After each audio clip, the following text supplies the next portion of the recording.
Unmanned aircrafts, or drones, are suitable for the inspection of areas and objects that are difficult to travel. For example, they can help improve the planning of repairs and are also suitable for initial mapping, in which is determined parts of the equipment or structures need repairing. High-quality cameras and imaging devices can be attached to the drones.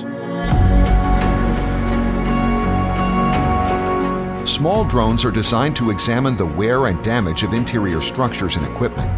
Drone Ball is able to dive in very narrow places, and it can stand small collisions.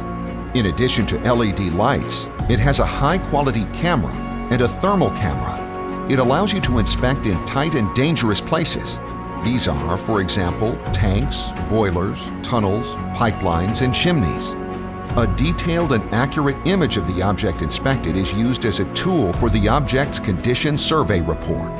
Inspectors are also able to produce a photogrammetric 3D model from the images for the customer.